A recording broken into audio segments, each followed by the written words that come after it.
þú ert byrjað rekord þannig að passa ykkur að posta að tala ekki líka helstu leyndamál.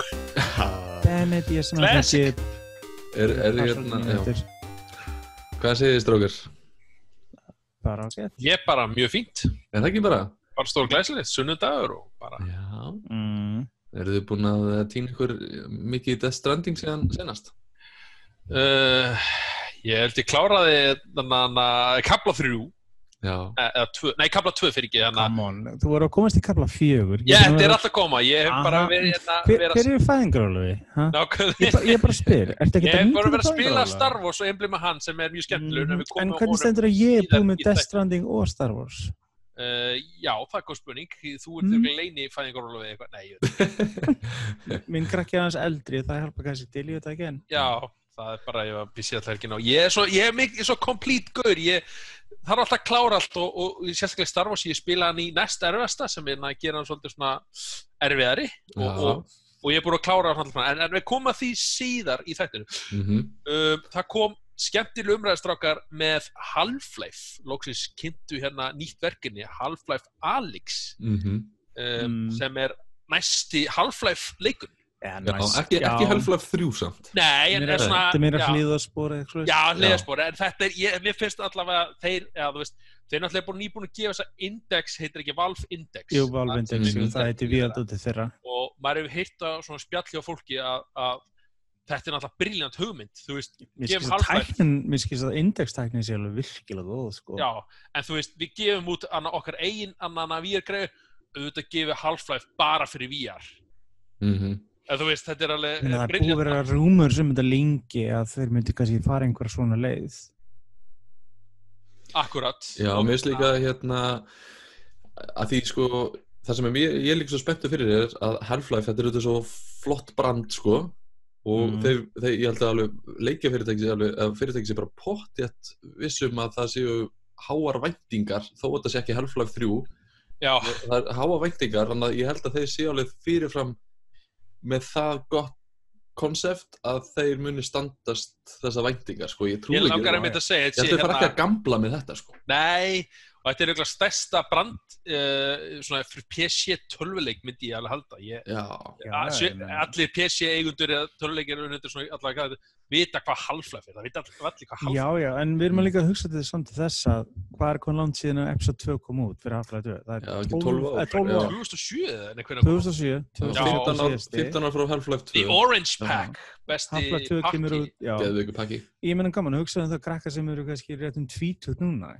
Hvað mikið þekkja þessa leiki vegna þess að, Ég vil spjalla við félag minn, ég held að sé 8 ára yngri en ég og ég var að tala, nei, þú ekki spila Half-Life-ina, þú ert ungur. Hann sagði, víst hef ég spilað Half-Life, þú veist, maður veit ekki alveg hvar generation eða svona kynslóðin. Já, það er þekkt dæmi, sko, en ég held að kannski mismuninn og kannski þeim og kannski fólki okkar aldrei er að það hefur ekki þessa eftirvænting eftir Half-Life 3 öllu því ævintýrarugli sem við höfum kannski upplifað sem það hefur enga hugmyndum eða pælingar. Kannski hafa þeir bara beðið til réttu augnablikinu, svo núna er þú veist, ég hef ekki alveg sagt ykkur að núna var maður hættur að gefa í vonu einhver Half-Life-verkefni, bara svona síðustu 2-3 árin. Ég var búin að salta það núna, sko, loksins, við vorum komnir yfir Duke Nukem Forever brandarann með þetta, sko. Já, þetta var líka búið að vera, þú veist, aprílgapp hjá bara öllum vefmiðlum að minnsta ósið tvísvarsinnum, þú veist, það var að koma eitthvað Half-Life-verkefni, sko. Voru búin að gera aprílgapp hérna, Half-Life, ég held að. Já, en hérna, eins og segi, þið sáu stikluna, mér fannst það líta mjög vel út, sérstaklega sko, mér fannst þetta að vera mjög mikið sama, en ef þú berð sama Half-Life 2, sem náttúrulega kom 2005 eða eitthvað. 2004, ok. 2004. Ef þú berð sama grafíkinu, það er rosalega breytingar, eða þannig sé, þó umhverfið sé sama, þú veist, grátt og svona iðnaðar eða svona náðu alveg svona Half-Life feelingnum maður sá líka í trailernum að svona eitthvað smá teaser af hvað maður verður að gera í VR-inu sko. Ég er að spá hvort þetta verður svona þú veist, hvort að maður fari gegnum leikinn svona eins og lestateinum eða ekki.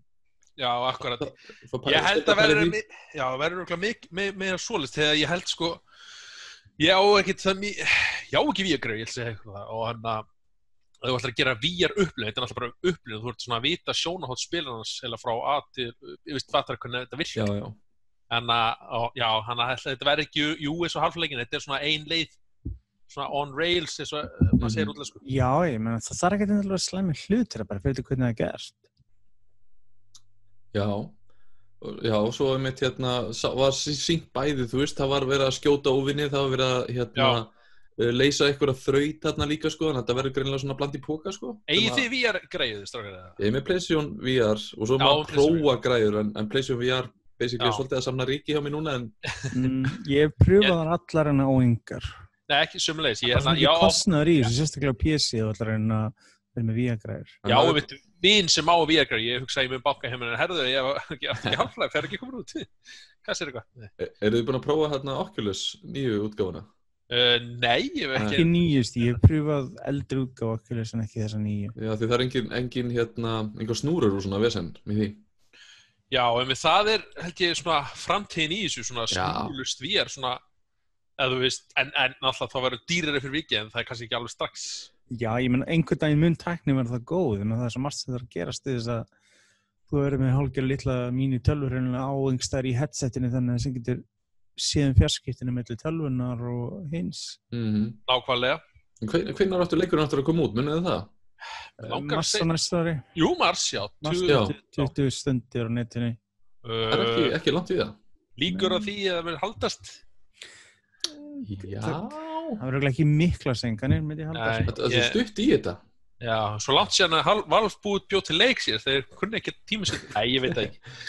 Ég menna, en það er svo margt að segja það, sko, en ég held að þeir alveg peningarna mannskapin til þess að gera það. Algjörlega. Og svo held að fólk var að tala þetta verður leikur ásins, þetta er bestarinn en hei, Cyberpunk er að koma nei, leiklindi því Ég held að þetta verður kannski þetta getur verið mjög spennandi upplifun, nokkur klukkutímar skemmtun og kannski eitthvað nýjungar í VR en ég býst ekki, ég held að myndi fara með væntingar að lágmarki í það sko. Já, ég alveg hygglust, ég held að maður svona þarf að gera það sér svolítið svona, þú veist væntingarna bara lágu stíi. Já, þetta verður gleymandi svona VR-leikur ásins en ekki alveg klálega. Já, alveg klálega eitthvað VR en sem leikur ásins, nei, ég sé það ekki gera, sko. Þetta er ekki, ég sé ekki anda, við erum að tala 10-20 klukkutíma leik, sko. Nei, mitt. 5 tíma leik kannski, sé ég kannski, 3-5 eitthvað, pluss.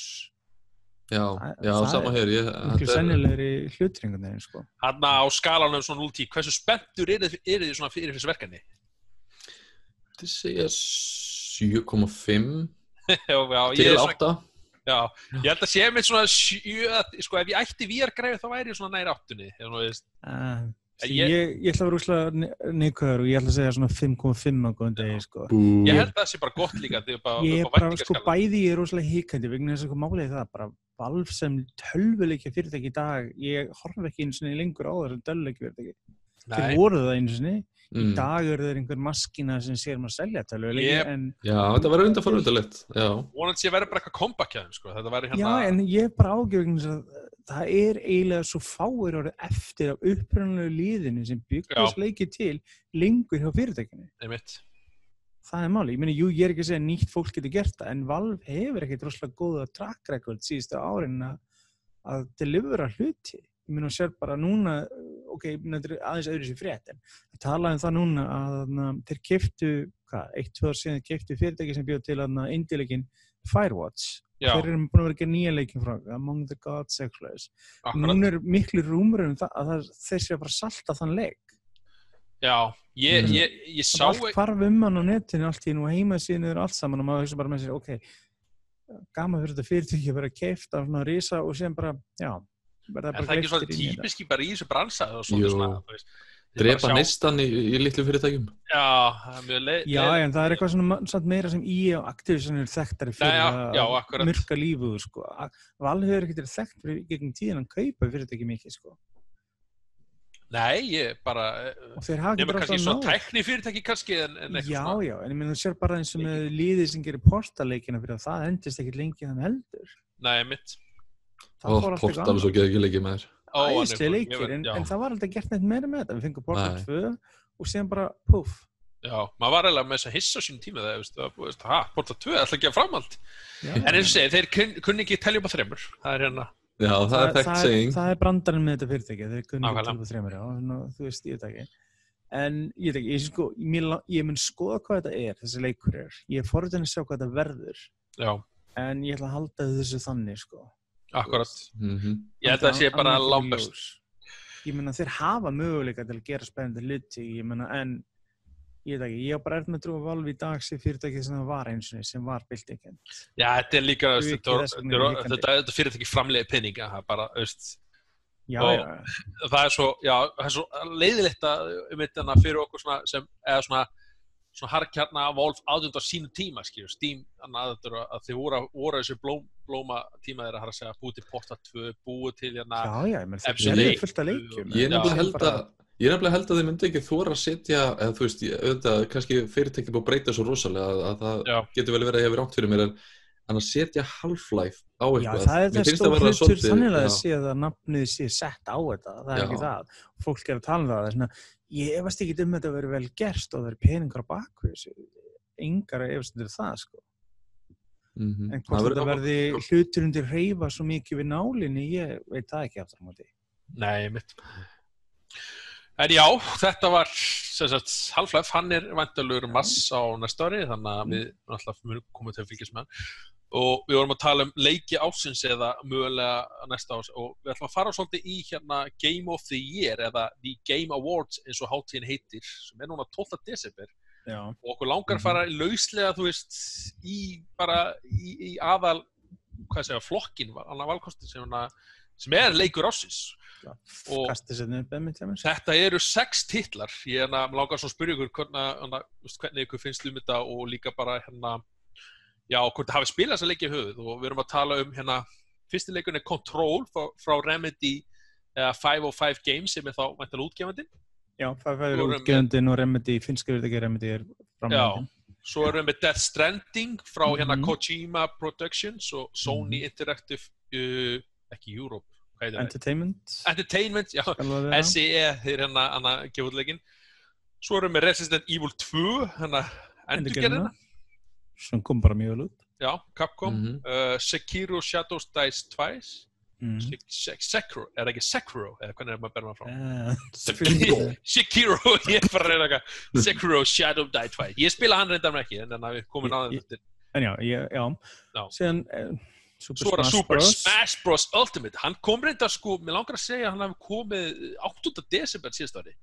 Þannig að hann Spurning hvort miðað við það frá því þeir síðasta hátíð var. Já, akkurat, þannig að þeir eru miðað við eitthvað dagsetning, ég veit ekki hvað, það greinilega, mér langar að segja, eins og 15. 7. desember 2018 kom síðusti leikur út. Já, Star Wars komst ekki, hann komst ekki inn á annað, þannig að þeir miðað alltaf við eitthvað dagsetningu. Já, þannig að hann kannski möguleika komast á næsta ári sem pínspes. Já. Og svo síðasti leikurinn á þessu lista The Outer Worlds. Já, Outer Worlds. Ertu búin að spila Super Smash Bros, Daniel? Já, ég og henni er svona... Það væri pínspes sem hann ekki nú spila.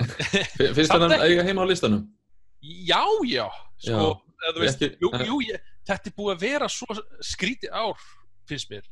Mér finnst allir þessi leikir eiga heima á listanum, ég get ekki sagt eitthvað, heyrðu, nei, þess sjá ekki heima, þetta er allt mjög góð leikir á sinn hátt og þannig, og ég eins og segi, Super Smash, ég man ekki hversu vel hann fekk frá kritiks, gaggrindum, en ég er búin að spila Super Smash Bros. Næstu að hálft ári og þetta er svo leikur sem ég fer heim til félaga mína og við tókum reglulega Smash kvöld. Það var orðið sko einu sem viku stundum, það var bara Smash kvöld og þá voru spilað Smash í svo 34 tíma En er þetta ekki samt að þú veist bara sama formúlan og er búin að vera? Þetta er ekkert mikið breyssist á raun, sko. Þetta er verið þjóna ákveðinu markkópi mitt. Þetta er fullkomlega partyleikur, hann er svona, þú veist, ef þú kemst inn í svona Smash, hann er mjög auðvöldur að læra, en ótrúlega erfitt að mastera hann, Já. Ég er ekki góður í honum og ég var oft raskildur í öllu sem Smash-kvöldum. Super Smash er með 9,3 á Metacritic. Já, er með 9,3, það er svolítið mikið. Já, ok. Það er mjög gott. En þeir hafa líka verið duglegir að gefa út, þetta er náttúrulega taktík hjá Nintendo, hafa vel að gefa út svona persónu fyrir leikinn. Það að segja, ennþá að gefa út Þeir eru loksins búin að fatta hvernig intenti virkar aðeins nokkrum árum eftir öllum öðrum, en nei, ok. Við getum bætt við því. Já, þannig að jú, hann á alveg heima þannig, með leiki ásins þannig og hvort að vinna þetta, ég veit ekki. Nei, mér finnst þetta mitt vera kannski svona, þetta mjög, að ég alveg prófa eldri leiki, sko. Já. Super Smash, þetta eldri leiki og þetta geðveikir partileiki, sko. En maður sér ekki fyrir sér að hann taki titilinn. Nei, svona, þú getur skipað einum leik og spila næsta og þú myndir ekki, missa miklu. Ef hann myndi gera það, ég myndi sko, það kæmi ekki óvart þannig séð, það ekki svona bara, ég myndi kannski gíska og eins og segi, ég veit ekki hver á að vinna þetta ár. Þetta svo margir svo jafnir leikir, sann svo, Sko, ég búin að spila leikina nema Super Smash. Nú, ok, já, ég held ég búin að spila 1, 2, já, ég búin að horfa á Resident Evil, ég ekki, ég shame strákar. Ég búin að horfa á hann ekki. Ég byrjar að spila hann einmitt, ég Resident Evil fan, ég bara elska þessa leiki, sko. Ok, og hvernig fannst ykkur hann, já? Sko Resident Evil leikin eru oftast bara mjög góði finnst mér, sko, og standa fyrir sínu, en ég hallast eitthvað voða mikið af því að þetta verður svona svolítið Death Stranding party, sko, af því að hann svo öðruvísi leikur. Já, sko. Hann mjög mikið umtölaði líka, sko, að því Kojima og Jeff Keighley sem að sjáum þessa hátíð, búin að fjármanna hann og að halda svona, og þetta held ég hans helsta tími. Mjög nánir og nefndinni á baku Game Awards líka. Jeff Keighley í Death Stranding. Þetta alveg sérstaklega. Ok, það þetta, já. En þess, hann tekur það, ég trú á minn vinn, ég kalla hann minn vinn, ég búin að fylgjast með honum Meinar Mountain Dew Doritos-mannin? Já, ég hlæði alltaf því, ég fyrirgefna það, þetta var svona, ég segi, við förum út í það. Það önnur umræði fyrir það. En Death Stranding, já, og ég veit ekki, sko. Hann segir allavega og það vitað, hann tekur ekki þátt í tilnefningunum, sko. Þetta náttúrulega að fá alla helstu gagnrýnendur bæði leikja síðum og svo kemur ykkur nefnd saman. Það fær sjálfnast að kjósa sig sjálfan, sko. Já, akkurat, þannig að ég trúi hann alveg því en það væri rosa fyndið svo að Death Stranding, ég veit að ef Death Stranding saman hann myndi vinna þetta, og mér þætti ekki þetta ólíklegt, þannig hann svo frábrugðinn leikur á öllu þessum skilju, og kæmir ekki óvart að myndi vinna og þá þið svolítið svona, já, einmitt, já, þú Kojima, já. Það alltaf pínu, sko, það en þegar komin smá umræði kringum þetta einmitt nákvæmlega tengsl, ég veit ekki, eins og þú segir sjálf, þetta búið að vera skrítið ár, þetta búið að vera, við erum í aðdragandum á næstu umferð leikjavéla og það oft skrítin árin 1-2 árin á undan því hvernig leikjótgáðan ég meina stundum koma bestu leikirnir út eins og gerast með PlayStation 2 og fleira þegar God of War 2 og fleiri leikir voru koma út rétt undir lokin síðan getur verið eins og núna sem finnst maður ég veit ekki, þetta rökrekord sem býð þurrkur ekki en ekki eins mikið af stórum titlum finnst manni núna eins og síðast. Nei, alls ekki, þú veist við erum að tala God of War var hann að keppa fyrir og þá náttúrulega Red Dead Redemption 2 svo Spider-Man árið fyrra var miklu betur bara svart hvít sko með að við hvað það er ekki að segja þetta sko sé slæmt var þetta samt ekki þú veist það er samt þetta svona ég veit ekki sko eins og ég segi ég spila allan um að Smash hver finnst þið svona líklegastur? Sko ég er búin að sko velja leik ég veit ekki hvort hann þú veist hvort ég hafa valið hann ég til hann eiga það skilið eða hvort ég til hann vinna ég valdi Death Stranding í okkar útgáfu af því ok, þá ég búin að vita það Dammit ástændabreyti, en já, ég veit það ekki en ég held að ég sé alveg sammála vegna þess að ég hef ekki spilað Control hafið þið spilað Control? Ég hef spilað Control, já ég hef ekki klárað en ég hef spilað ég hef ekki spilað en horft á vídeo sko, af því hann á þessu lista þá langar mér pínu svolítið að spila og ég heyrt mjög góð hlut ég myndi, sko, Remedy gerir alveg góða leiki og ég myndi alveg hygglega skíkja hann yfir þú já, ég held sko, þetta leikur sem bara kom ég veit ekki, oft búin að ræða það hann kom held ég bara mjög góðum tíma það var ekki leikur að skíkja hann það bara veit ekki hvort það var svo augljóstur svo illa, það var bara kontroll, hvað er þetta, þú veist, og bara fór fram hjá nú, svo þegar fólk hefur verið Ég nefndi alltaf spurningum hver að gefa hann út, hver auglýsingaherferðin hvað mikið lagt að bak við það, og það er alltaf ákveðið. Það er svo sorglegt þegar leikur þetta góður, sem ég hef heyrt, sko. Já, hann sko það ég spila á hann með. Sem hann ná á skilið, segjum Nei. Steinar hann ekki fyrir síðana? Var það ekki? Jú, ég held það. Jú, akkurat. Þannig að sko, ef að til dæmis Microsoft hefði gefið hann út eins og var með síðustu 2 leikir á undan, eða 3 leiki á undan. Það er spurning hvað hefði verið staðið að auglýsingaherferðinni þá, sko. Hvort það hefði verið meiri, þú veist, athygli fyrir honum, en þú veist, 505 ekkert endilega, þú veist, stórt batteri, sko. Jú, Nei, einmitt. Steinar gaf hann 3,5 stjörnu. Ok, já. Það er svona, einmitt, svona gott, ég myndi með svona fínt að spila en ekkert svona meistaraverk. Já, sko, hann er ekki kannski sama meistaraverkið eins og Max Payne eða Alan Wake mörgu leyti, sko. Þú veist, hann er meira svona eins og leikurinn sem kom út á undan Quantum Break. Hann er betri Quantum Break en hann er samt svona, gæti verið betri, sko. Já, þetta er ekki slæmileikur en þetta er ekki frábærleikur. Þetta er svona, þú veist, og það er að segja það með ekki með þetta. Hann gerir eitthvað nýjungar í hann gerir svona, ég veit ekki alveg hvað þú ert með eitthvað yfirnáttúrulega þetta er svona Twilight Zone og Outer Worlds, Twin Peaks vibe svolítið mikið og annarkvæmt fílar það ekki. Nei, mitt. Sko Resident Evil endurgerðin svona hina leikina, mér finnst sko, ég hef spilað hann og klárað hana, ég spilaði aldrei 2 neitt sérstaklega á sínum tíma en ég spilaði þennan og fannst það mjög vel heppnaður. Mér skilst að þessu, orðunum að þessu að endurgerðum með 3. Ég myndi sko veiða pening hér og nú að þeir eru endur gera 3. Bara svo ekki að gefa út set á PlayStation 1-6 saman í saman í baka. Capcom hafa verið að gera góð hluti maður þannig að þeir hafa svona verið hissið þessu bara einhvern veginn eftir nísk og tímabil. Ef þið horfið hérna á Metacritic og ef við förum eftir hérna þeirri biblíu að þá hérna held ég að þeir eru með sko hafa verið að gefa út svona highest rated leikina hérna bara síðustu 2 ár að hérna.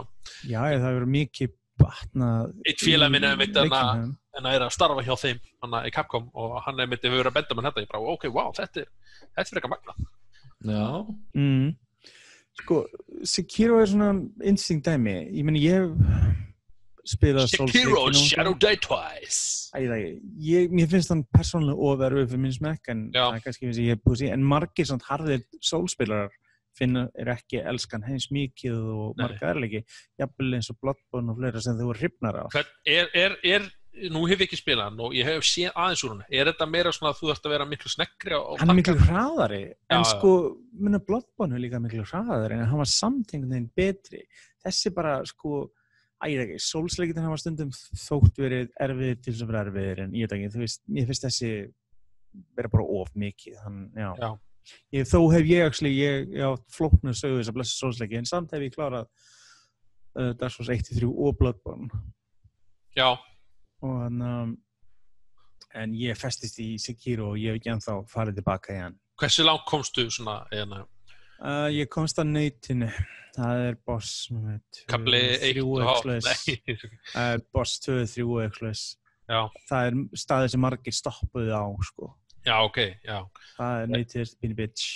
En svo hérna, fólk hefur verið með að tala hvað, ætti vera til easy mót eða léttara mót fyrir? Það er eitthvað sem er búin að rökra fram og tilbaka, sko. En er það ekki hluti af þessu stemningu að hann sé svo effinn erfiður, sko? Sko, bæði og, sko, en það er, sko, erfiður og sanngjarn er stundum ákveðið dæmi. Það er líka það.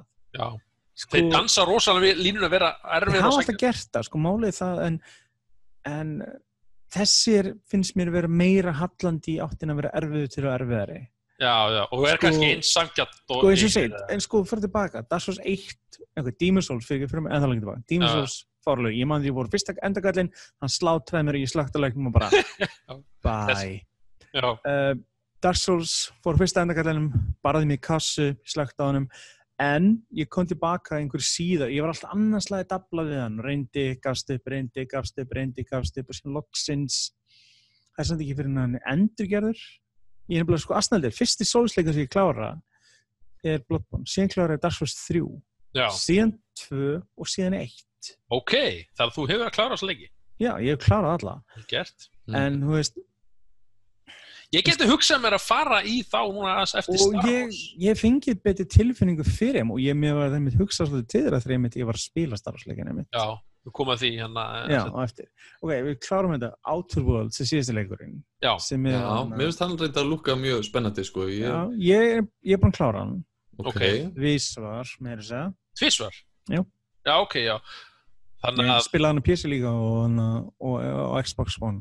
Já, ég hef heyrt að hann svolítið svona, það eru svona nokkra leiðir hægt að fara gegnum. Já, það svona klassist með Obsidian og svona Fallout, eins og Fallout New Vegas og fleira. Það er ýmsalega að klára leikinn og ég pröfaði með það. Ég er einmitt nokkra tíma inn, ég þarf að sökka mig aftur í hann.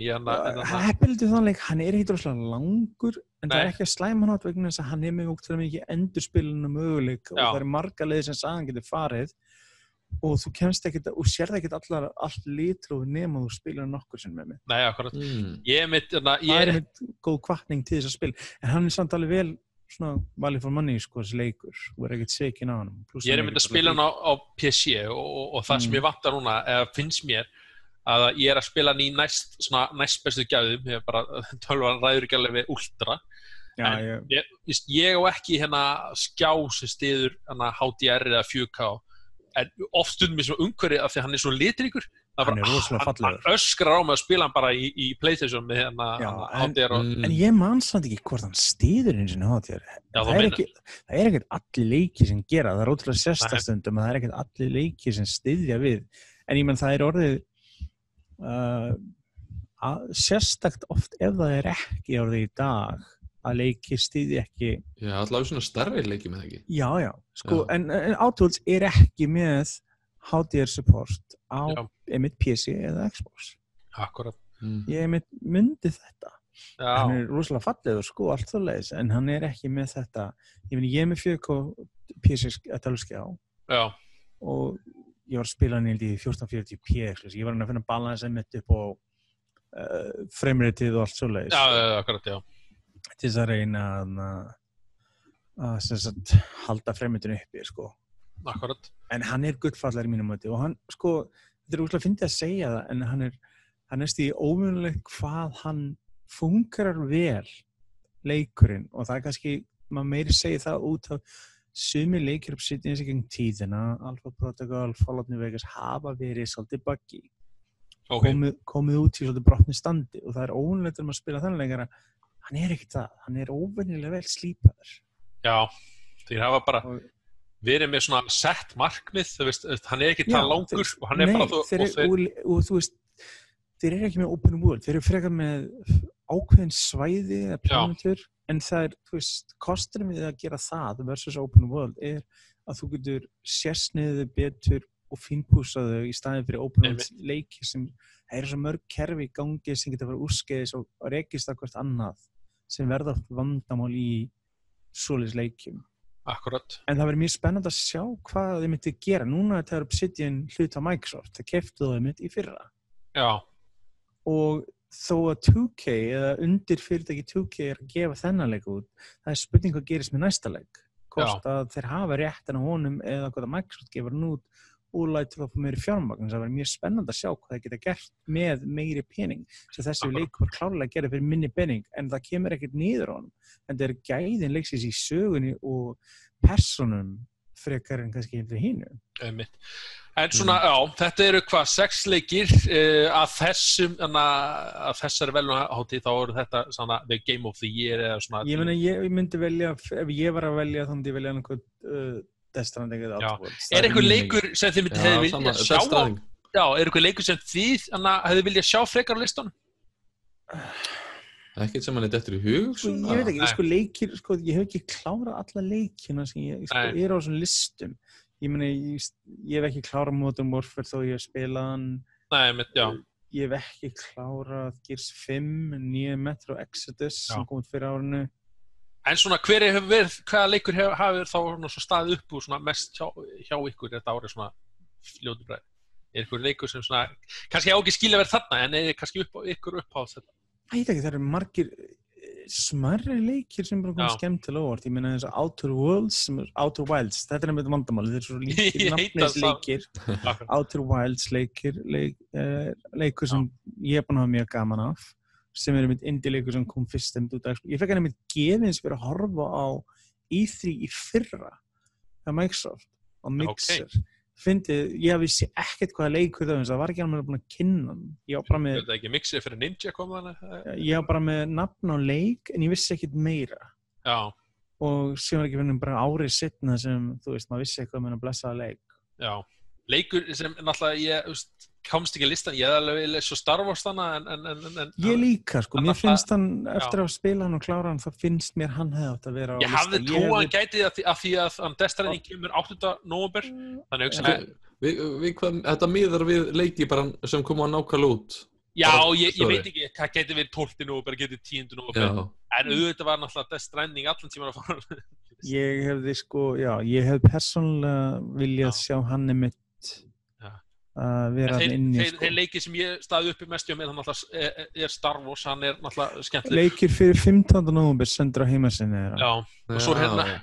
og svo Apex Legends en hann á ekki skilið að vera á þessu lista en það leikur sem ég búin að eyða mest þessu ári og ég hef hann á heima í öðrum listum eins og Akhasa-leik online það alveg fýtt staði fyrir hann sko. Það einmitt gaman að segja frá þetta einmitt hérna sama fyrirtæki sem ég elska þetta fyrir ekki Respawn ég meina leikur sem var droppað frekar óvænt og allir held að ég var bara að skrambla til að búið til leiktekja Fortnite sem bara allt í einhver miljón og sagði hann var ekki góður Alright, og af því við erum að tala Respawn Entertainment þá voru þeir að gefa út leik 15. nóvember síðastliðin sem Star Wars Jedi Fallen Order Pew pew akkurat þetta svona maður stundum ruglast í nafninu með hvað típundurinn kemur sko það heldur eftir Jedi það eftir Jedi Star Wars Jedi þetta sérstætt hvernig það kemur út akkurat eru þið búin að spila hann eða prófa hann eitthvað?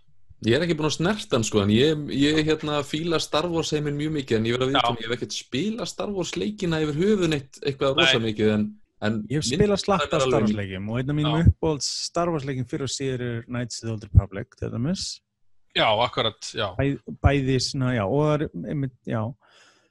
og ég hef búin að spila þennan líka á kláran ég rúlega ekki mann Xbox One það var einhvern tímapunkti sem EA keypti hérna ég veit þau keyptu fengur réttinn 2013 14 eitthvað ég ætla að segja þau keyptu hérna Respawn annan fyrirtæki og svo kemur tilnefning að þeir eru að framlega Star Wars leiki held að með langar sig að hafa verið fyrir 3 eða 2,5 ára síðan þess að þeir sögðu við erum að búið til Star Wars leiki það er búið að vera rosalega vandræði bara hjá EA og Star Wars license bara í höfður er þetta ekki 3. Star Wars leikur sem kemur út?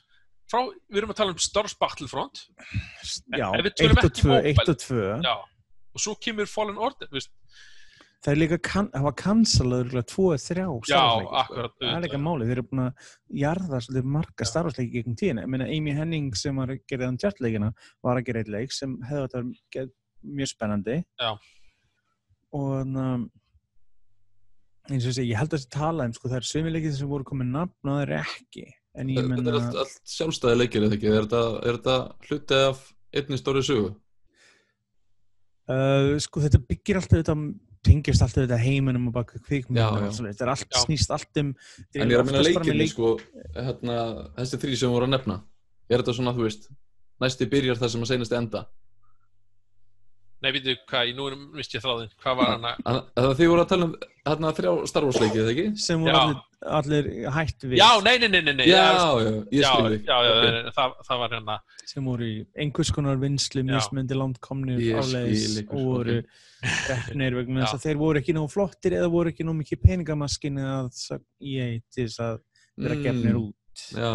Og hérna, og þú við spilum hérna Star Wars, tölum um hana Star Wars Jedi Fallen Order, já, akkurat. Þetta er bara óþjálfna hvernig þetta stilt upp. En hann er mjög skemmtilegur. Þetta er, eins og segja, örugglega eitt skemmtilegasti leikur sem ég hef spilað á þessu ári. Sko, já, þetta actually kemur orð að hver góður hann er og hver heppna hann er með hver illa við hefur staðið að hlutunum. Þið spilið þennan leiku þetta beint eftir að hafa verið í sko 10 klukkutíma að ferðast á milli staða og hérna vera með sendingar í Death Stranding. Já, fínt aðeins að teygja löpunum og hoppa og skoppa þess eftir að þegar maður búin að klifra upp nokkuð fjöll og fara með nokkar pakka og slöðis. Hvað er svona ógeðislega skemmtilegt við leikinn? Hvað er það svona sem að hann blandar svo marga leiki saman, hann blandar við bara Metroid leikinir sem eru svona Metrovania sem svona þú kannar ákveðið svæði og þú kemst kannski ekki lengra í leikin ef maður þurft að fá ákveðið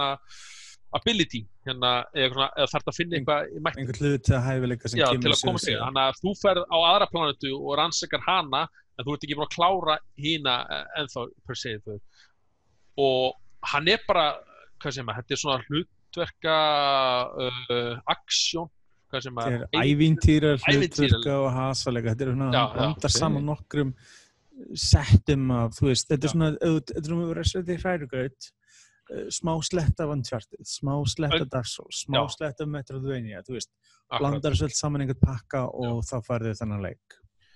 Og svona þriðju persónu Emil Tassaling. Og hann með þetta, þetta bardakerfið byggir einmitt á Dark Souls leikinu. Ég hef ekki verið fyrir ekki komist inn í Dark Souls leikinu. Ég komst eitthvað aðeins inn í Bloodborne en svo bara gafst ég upp. En þarna, eins og sé, þetta leikur að því hún tala hvað heitir erfiðleikastig og það einmitt einstaklega þannig leik hann tekur þetta en á sama tíma hann með erfiðleikastig hann býður hann gefur hann sem svo og hann þú veist, og þér alltaf fyrirgefið eða fattar hann rosalega góður við þig bæði hvernig heldur utanum það þannig eins og í Souls-leikunum ef þú deyrið þá þarf það að vera tilbaka og finna persónu sem þú draf þig en á móti kemur þú þarf bara að slá hann einu sinni tilbaka hann nóg særan þannig að þá færðu þú þarf bara bókstaflega að koma að höggja hann versus hinleikinu þau þurft að drepa karakterinn eitthvað til þess að fá allt tilbaka og pluss þú dettur fram af og engin refsing fyrir það, hann bara byrjar strax aftur. Við séum aðeins líf en það rosalega vægt tekið á þessu og flesti, þetta svona, hann tekur hugmyndir frá Souls-leikin en hann fer ekkert rosalega langt með þar, ef maður á að vera svona bínu gagginn á hann fer ekkert rosalega langt með það, bardakerfið tekur glefsur af þessu, en samt, fer ekki ná langt að mínu mati, vegna það astnalegt eins og í Souls-leikunum snýst þetta svo mikið að koma andstæðinu í jafnvægi til þess að ná á hann kannski höggi, brjóta með varnirnar og eitthvað. Vandamálið þessu leik ef þú getur skert það, ert eyða tíma að berjast einhvern eitt karakter, þú sérð mælirinn hans fara niður sem á þá að vera að gera á tækifæri til þess að ganga frá honum, en síðan bara til 2-3 sekundur þá allt í mælirinn sem fullur aftur. Já, akkurat. Og það passar ekki alveg inn í þetta, þetta svona stundum leikurinn fer mismunandi áttir og svona klárar ekki neitt almennilega. Nei. Þetta þetta samt nitpick. Þetta ekki rosalega stór gaggin. Þetta bara svona, þú veist, ef maður vill geta sagt eitthvað neikvætt eða gaggina, þá þetta einn af hluti sem maður nefnir. Já, og hann og hann gerist í Star Wars heiminum. Þetta trúverðug saga. Hann gerist 5-6 árum eftir episode 3 gerist. Já. Hann gerist það milli eins og episode 3 og 4. Og við leikum við spilum karakter sem heitir Cal Kestis, hvað verður að segja? Já. Sem sem sagt hvað sagður að kallinn heiti? C-A-L Cal Kestis. Þetta mjög spesnafn. Cal Cactus? Kestis. Kestis? Já, Cal Kestis. Cal Cactus? Reporting for duty! Cal Kestis. Og hann sem sagt Jedi riddari í felum. Hann sem sagt var einn af Padawan sem var í læri og var sem sagt með mestranum sínum borð í skipi þegar að svo við förum ekki alveg út í sögusbillir ég ekki að segja hvernig enda þegar Gali Kanna kemur og hann allavega, þetta eftir annars hann búin að vera nokkur ára flótta það röð atburða sem gerist í byrjun leiksins sem gera verkum að hann þarf að fara flótt aftur og kynnist fólki sem að vera að veiða alla Jedi-riddana og drepa þá og eins og bara gerist í myndunum og við veit og hann sem sagt að vinna fyrir ákveði hvað er það, Scramble nei hvað á fyrir ásíkið það þetta týnt bæði ennsku og íslensku, hann að vinna fyrir sem sagt, taka skip úr sundur parta og selja, þú veist hann vinna í slip sem er að rífa niður skip og byggja það það sem, akkurat, það sem ég ætlaði að segja og og einhver tímapunkti kemst upp hann en við viljum ekki fara mikið lengra í það og þá byrjar aksjón bara strax í leiknum og maður kynnist áhugaverð persónum og þannig vindur leikurinn áfram og svo fer maður á fleiri plánundur og þarf kanna umhverfið sem mjög skemmtilegt áhugavert í leiknum. Maður fær einhvern robotvin sem heitir BD-1 sem eitt krútlegasti vélmenna eða krútlegasti sögu Star Wars er alltaf mjög gott í þessu að búi til ég held að hann, toppar valla Baby Yoda. Nei, ég ætla að segja svo kemur Baby Yoda og skengir á hann sko. Sprengir internetinu. Talar engin BD-1 sko, því að Baby Yoda kom bara. Þannig BD-1 vélmenni og það svona slekkur að Já, akkurat. En eitt skondið sem þið BD-1 segir stoppið það. Vistu hvað tala fyrir hann eða sér hljóðun úr honum? Ég hef aldrei pælt í því. Sko, fyrir Star Wars nördana er þetta mjög þekkt nafn. Ben Burtt heitir hann. Hann er maðurinn, sko, hann vann hjá LucasArts áratugum saman og vinnur ennþá.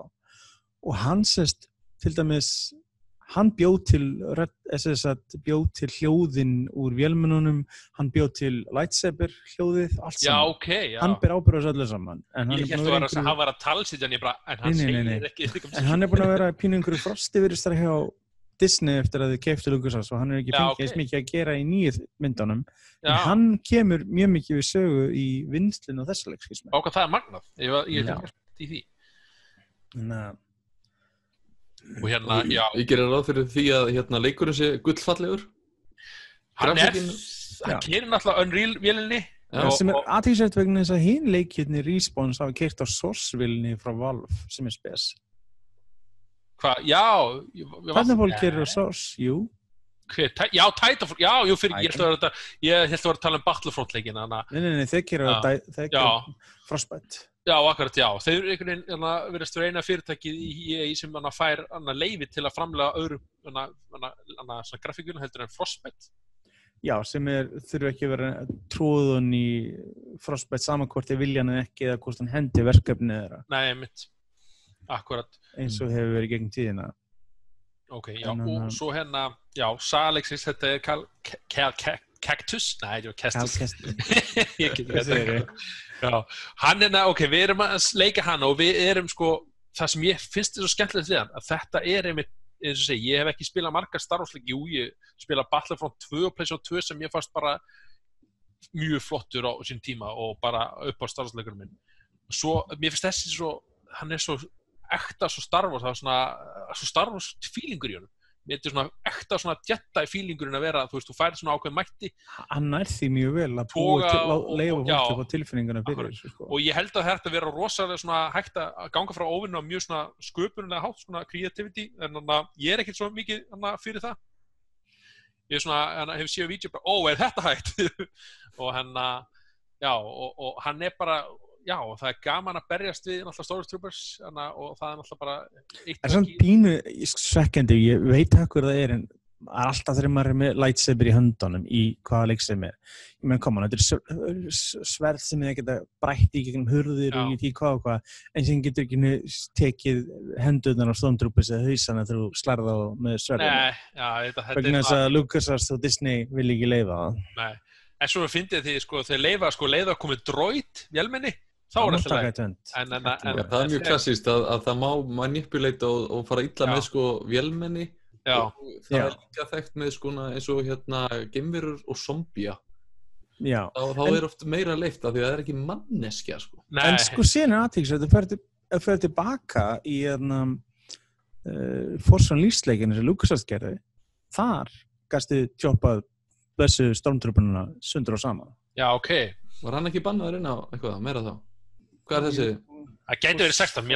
Mér langar þessi sé svona 12, Peggy 12. Þessi? Ef ég veit ekki kannu það.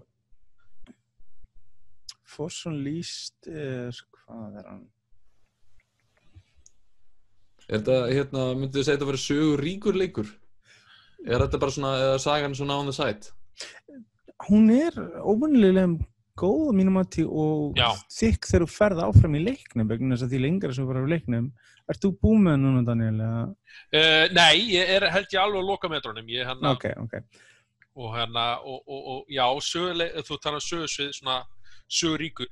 það mikið text í leiknum, það mikið svona, þú veist, ef þú vilt fá mest úr sögunni þá getur þú lesið til fullt af skepnum og öðru og það alveg mjög djúpsæk og sérstaklega sko, og ef þú ert Star Wars nöttari ef þú ert svona mikið inn í Star Wars og það tala personur sem kom ekki fram í leiknum en koma fram í myndunum eða öðrum comics eða svona.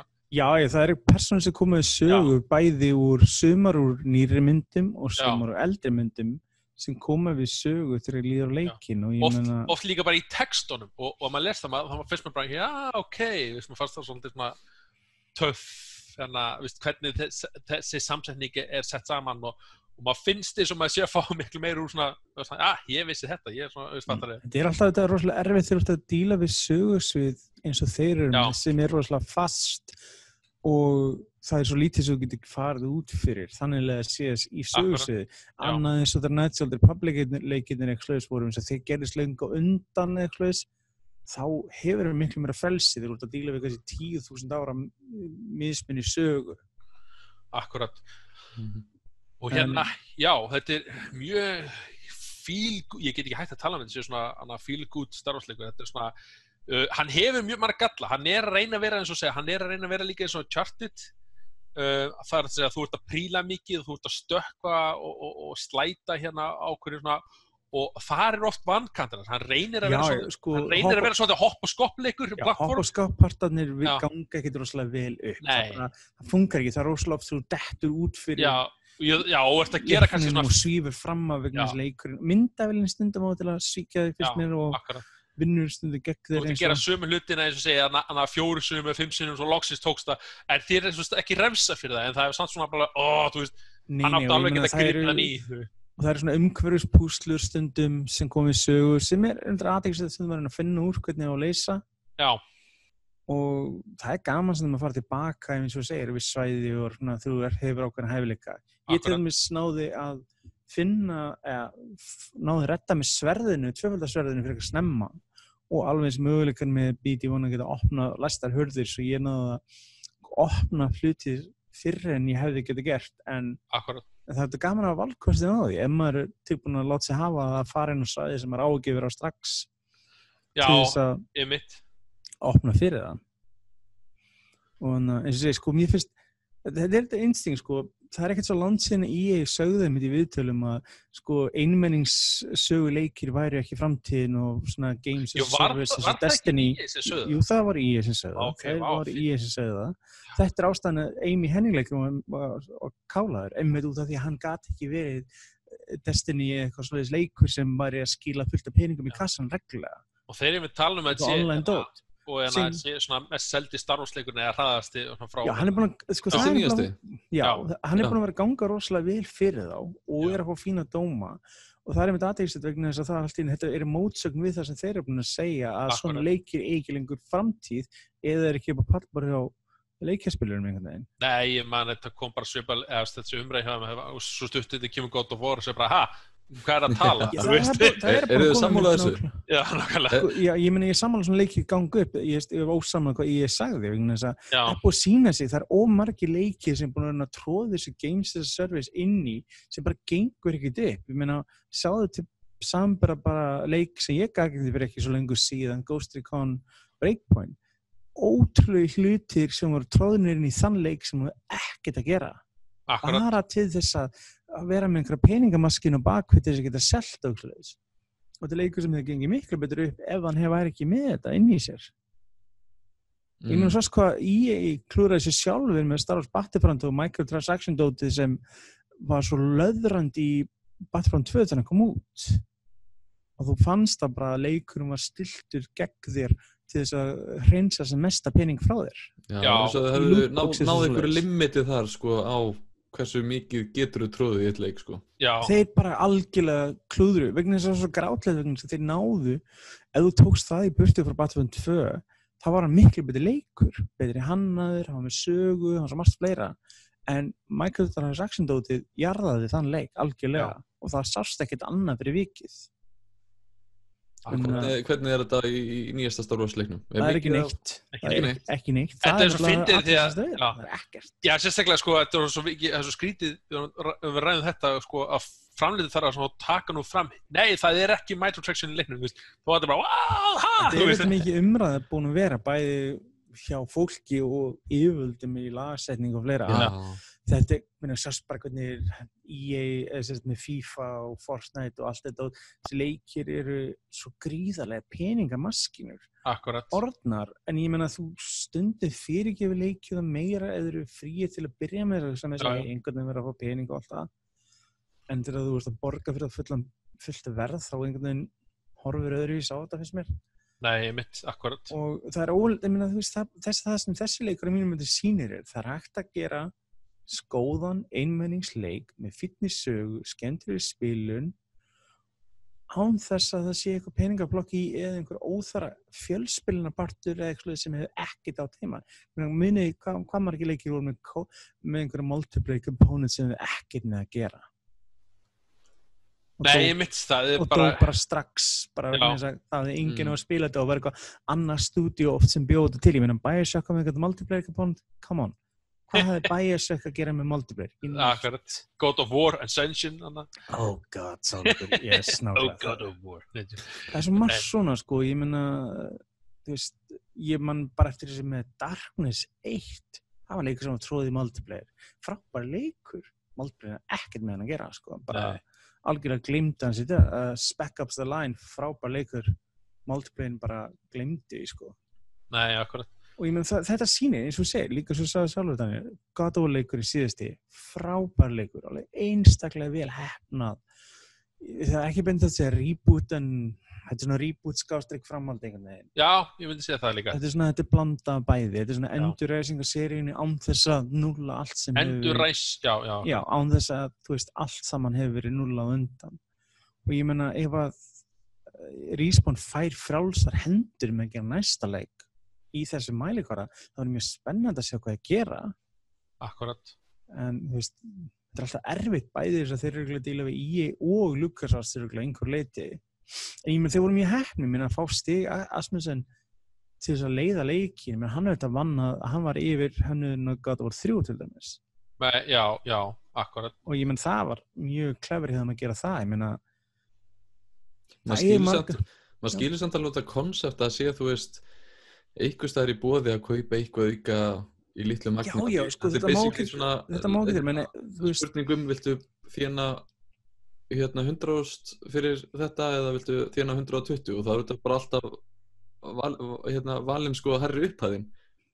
Þessi formúla virkar þetta bara þannig að þó að það séu rosalega margir á móti þessu, þá er alltaf svona lítil prósenta sem tilbúin að eyða alveg ógeðslega. Já, ég menn, þeir gerðu og þeir græðu þessi, það er engin tilvílun þessi gert. Eina sem var hann alltaf kom deluxe útgáfanleiknum sem svona, ég held að gefi bara Já, en menn, það er ekkert ólgengt. Ég var gilt Já, leikir hafa alltaf verið með einhver pre-order bonuses og einhver spes útgáfar, það er ekkert nýtt á nálinni og þessi leikur er alveg með það. En hann er ekkert með eitthvað annað, sko Hefur ekki áhrif á spilunina að þú er ekki menn það er allt í lagi, ég myndi alveg vera ok með að leikurinn væri með einhverja búninga eða eitthvað svona kjaftaði, það er alltaf sem breytti einhver spilun, það er allt í lagi, þá er þetta ekki þess að skipti máli, en síðan þú getur byrjað að kaupa hluti sem hafa áhrif á spilunina, til dæmis, ég myndi að þú getur keypt skill points til að buffa karakterinn upp strax, kannski vera á fyrstu plánuntinni væri skyndilega með max skill vegna þess að þú eytir einhverjum $100 í leikinn til þess að gera hann bara óstöðvandi strax. Akkurat. Eins og sumuleikir eru og það er nefnilega það sem er að þessu systemi. Eða verður með einhverja lootbox system sem veist aldrei hvað farðið og fólk eigður endalþessu peningum og fóldrar bara fá tega á allaveg eins og það krakkiðin reyndi alltaf 30 skall í leiknum til að fá þetta flotta kist. Það er ekki komnar þessar merkingar fyrir microtransactions eða það? Já, það eru komnar að einhverju leyti. Já, það á að vera skildugt minni mig. Já, Evrópa er komið miklu lengra áleiðis í þessu nokkuð tíman Ameríka. Ameríkanin er ennþá rökra hvort þetta sé. Ég menn, þú sást hvað EA sjálfur sögðu í einhverju viðtali held ég við einhverja þingnefnda þetta var surprise mechanics. Það var svo. It makes sense. Lootboxes var surprise mechanics, takk fyrir það. Það er svona, ég meina, hvað segir það hlutina? Þetta er ennþá, þetta er langfræður og óleyst mál, þetta dæmi og sérstaklega þegar þetta er þannig að fólk kaupir einmitt svona lootboxes og svona og er ekki einmitt að kaupa einhvern ákveðin hlut fyrir eitthvað ákveðið verð. heldur happdrættisfílingurinn það sé ekki hlutin, ég verð að kaupa aftur sko. Það þá skömminni skarra að þú kaupir hlut og þú veist nákvæmlega hvað hann því ég bara kaupa þennan hlut og hann það þú veist, ég skal næst í sleppa þér meira fyrir það en hitt lootboxes í mínum að eru, þú veist, það hefur lengi verið sagt að þetta svona, sko, þeir eru komnir með nýja merkingu í Evrópu, PEGI tvær, ein heitir gambling sem reyndar, ég veit ekki hvernig að hún samt aðeins eldri held ég, það var spurningu sem búin að víkka skilgreiningar á henni, en síðan bara in-game purchases, það sem sagt merking. Sem komið á hulstrinu og leikjunum. Já. Ég séð einhvern leik þegar með in-game purchases á sér. Það komið á alla snjallsíma Já, ég séð það þar, ég man ekki eftir að séð það á hulstrunum á... Já, ég hef séð það á einhverjum leik hérna í Evrópu. Það er svo langt sem ég keypti hulstrun og leik. Já. En það er staðar sko. Ég sammála því, það er bara svona PlayStation hefur alltaf verið orðið svona digital tölva. Það sem vandamálið sko, það sem sagt, þú sér það, menn það samkvæmt PEGI fyrir in-game purchases, það stendur hérna hvað skýringin á þeim talaði með hérna að leikurinn býður leikmennum på að kaupa stafrænar vörur eða þjónustur með alvöru peningum. Þessi kaup innihalda en ekki takmörkuð bónus, aukaborð, skin, surprise items það er ekki orð fyrir lootboxes veit ég hvað músík og stafrænan gjaldmiðl og fleira eitthvað svona ofan á síðan áskriftir, season passes og uppfærslur okay. En við förum aðeins aftur í hérna barda hluta leiksins, hann eins og segja aðeins þetta, hann svona Dark Souls feelingur þú ert að berjast við óvinni og hver óvinnur getur svona eiginlega olli döð eða fattar þau hérna. Já, Hvernig fannst þér hann svona virka í þessum leik, sko? Ef eitthvað þá var hann pínu auðveldur. Þetta er ekkert rosalega erfitt, þetta er eins og segja, hann er Í hvaða erfiðleikastigi er hann að spila hann? Ég spilaði hann í medium. Ég hef aldrei haft eitthvað rosalega gaman að spila leiki erfiðast að þrátt ég hef pröfað Souls-leikina en oftast vegna þess að vandamáli við erlegstillingar svo algengt í leikjum hefur að verið gegn tíðina að eina þessum græðir á erlegstillingunni er að þú gerir minni damage og hann gerir meiri damage og hann er kannski meiri heilsu. Já, sem er eiginlega við þennan leik líka. Já. Og ég spila nefnitt í næst erfiðasta sem er svona, ég held að það er svona, þeir reyna eitthvað mest balansaðan þar sko eitthvað ef þú fær að sjá svona. Já, ég vanalega einmitt hef alltaf valið stillingunni leik sem segir svona að þú veist, þetta er það sem developer mælir með þetta er svona default stilling þess leikurinn hannaður kringum. Ég nefnilega á nokkra vini sem var að leta í því að byrja að spila God of War og hugsa bara, byrja erfiðasta, já því ég ætla að og þeir bara gefist upp á hann og þú veist, af því hann er bara of erfiður í erfiðast og svo bara náði aldrei að spila hann aftur skilur. Já, ég meina, eins og segi, sko, þetta er ekkert sko, ég meina, harður Souls-spilari myndur ekki að rúli gegnum að leiki erfiðast og hlægja allan tíman og hann myndi að finnast þetta þökkræðið en þetta er samt challenge, þetta er bara ég hefði viljað að leikurum væri aðeins betri í þessi lagt aðeins meira í bardakerið. Já. En okay, maður sér það alveg sko ef leikur kæmur kannski massa á næsta ári þá hafði kannski þessi varkant Já, það er simmisins, ég meina hvað mikil hafði áhrif á hana leik að myndin er að koma út Akkurat, ég held að rosalega mikið af því sko þú vilt gefa hana leik hæpið ég meina, og pressan bara reynilega frá Disney, LucasArts að leikurinn kæmi út á hann myndi kæmi út. Og þó hann hafi svona vankant þá finnst mér aldrei verða hann falski. Á hvað tölvu spilar þú leikinn? PlayStation 4. Já, ég spilaði hann á Xbox One X. Ég tók eftir svona nokkrum hygstum eins og maður segir, leikurinn átti til að stundum að hygst eftir. Sko sumtæðis er auðvitað bundið við Unreal Engine-na. Hún hleður inn hluti á svoleiðis, leikurinn átti stund til og það eru svolítið líka loading tímar, ég veit að þeir eru búin að tala að fyrstu patcharnir fyrir leikinn snúa svolítið mikið með að laga það. Já. En ég tók stundum eftir, ég var að fara gegnum hurða eitthvað og þá bara eins og allt pásaði í smá stund í leiknum. Jú, það gerst líka hjá mér, það er svona þú horfir á allt saman. Hurðin eða liftan á kannski vera til hlaða umhverfi og svo þú leið og kemur hurðina þá bara frýsar hann kannski í 2 sekúndur. Já, þú ert ekki viss hvort að leikurinn sé frosinn eða eitthvað. Nei, og er verið að hvað gerast. Jú, það er svona fleiri vankantar. Hann ávið allir helstu vankantarleiknir sem mínum að þetta eru litlir. Það hjálpar rosalega. Og það sem hann hefur, hann yfirvinnur allt þetta í gæðum og öðrum sviðum. Akkurat. Og þess vegna getur við fyrirgefið honum litla vankanta sem annars kannski þú værir ekki eins með mikla þolinmæði fyrir, myndi ég segja. Og hann lítur bara, bara þokkalega vel út. Jú, og köflum mjög fallegur. Maður getur eiginlega ekki borið það saman við Death Stranding kannski sem svo gullfallegur. Nei. Decima engine líka sem þeir nota þar bara í sérflokki að mínum mati. Hún svo rosalega. Aftur á móti Unreal Engine svo, þú veist, Decima engine líka bara hönnuð fyrir ákveðna tölvu. Unreal Engine á að keyra öllu bara frá brauðrist yfir í high-end tölvu.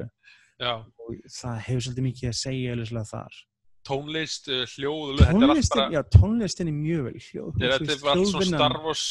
Og hefur hjálpað eins og ég segja að fá Ben Burtt til þess að vinna. Ég líka tók eftir að því ég náttúrulega búin að kanna öll svæðin og öll plánutum og það gerist eitthvað, segjum að kemur ykkur hasar í leiknum og kemur ykkur gameskip og skýtur það og þú ert eitthvað að flýja það og tónlist svona hasar, svona breytir gír og svo þegar ég fer aftur á þessa staði og kanna það og þá þetta atvik búin og þá byrjar tónlist af þessu eins og sé, eigi að fara að gerast eitthvað Þetta klassískt vandamál bara í tölvuleikjum en það ekki að gerast ekki að því ég búið með þannig kapla en þú getur alltaf heimsótt hann aftur En ég er búin að hafa gaman að fara tilbaka sjálfur minn núna eftir ég klára, það er með þægilegt að leikurinn leyfir að fara tilbaka þegar þú búið með hann.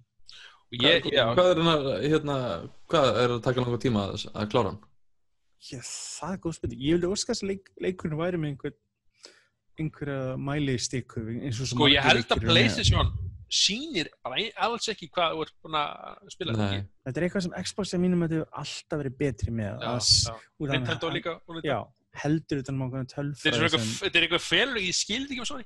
Ég er búin að PlayStation 5 þá Ég langar að segja ég sé búin að vera núna í kringum ég er svona að reyna mér langar að segja því ég er að kanna allt saman þá langar mér að segja ég sé að nálgast svona 20-30 eða fattari nálgast 25 marki en ef þú klára bara söguna þá ertu kannski í eitthvað 16 til 20 tíma Já, ég meina að þú spýtar í gegnum þetta eins og maður segir þá getur við talað fljótari en ef þú actually gefur tíma til að fara Það eru svæði í leiknum sem eru ótrúlega cool og ég er svona, hann er svona það er svona sæð Varstu búin að fara og skoða gameskipið sem brotlandi? Já, ég er búin að því, en þess að segja, það svæði var ég líka bara, við ætlum ekki að fara neitt nánútið það, en það er mjög flott svæði, það er svona, bara mjög vel handað og umhverfið og maður svona fær hana feeling, maður er sér mitt í hana gömlu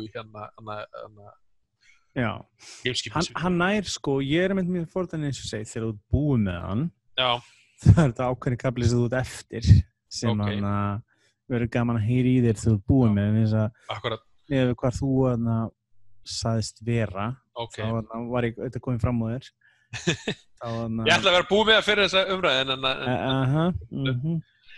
en já, svona loka orð leikinn sjálfan hvernig Það henda einhvern á hann? Já, ég er ekki búið með hann en ég er hallast á svona 4 af 5 ölum þú veist, hann er svona það sem er svona dragan mest niður af mínum þetta er einmitt þessi vankanta fyrir plattformið og bardakirinn og maður er ofta detta hér og gennum hefði það verið fullkomið þá hafði kannski slefað í 4,5 þú veist Já, ég kannski ekki alveg svona mjög gammeldur en kannski bara en ég segi, ég meina, hann er svona tæpur 4 í einhvern og ég held sér allt í lagi 3,54 á mér en ég er mjög auðvelt með að mæla með þetta er skemmtilegur leikur þetta er sérstaklega ef þú fílar Star Wars þá er það bara leikur og ég elska Star Wars og þú veist þetta er einhvern veginn ég held að þetta er næstu eins og brandari það kom ekki góðu Star Wars leikur maður bjóst ekki einhvern veginn við því þetta er bara einhvern veginn þetta er svona vandrarlega næstu bara þú veist Ég get sagt ykkur hversu leikur hann hefur áhrif mig. Ég ætlaði að koma ný mynd núna 19. desember á Íslandi. Sem ég ætlaði með það í bíó líka. Já, og það er 9. kaflinn. Og já, ég ætlaði að horfa á svona mynd nummer 7-8 fyrir 9. kafla. Ég kannski tek smá upprifun. En af því ég er búin að spila hennar leik og þá er komið svo mikið Star Wars feeling. Ég er búin að horfa á episode 1, episode 2, episode 3 og morgun verður að fara að horfa á Solo og svo Rogue One og það var tekið allar. Ánægilegt. Wow, nice. Já, maður er fægól. Það er alltaf fyrst vel nýtt, mjög vel nýtt. Ég er ekki alveg búin að Konan gera alltaf sofnar alltaf við, en það er annar mál. Ég er búin að vera að horfa á Mandalorian aftur á móti sjálfur, sem hefur verið einmitt kítlað vel líka einmitt Star Wars dæmið hjá mér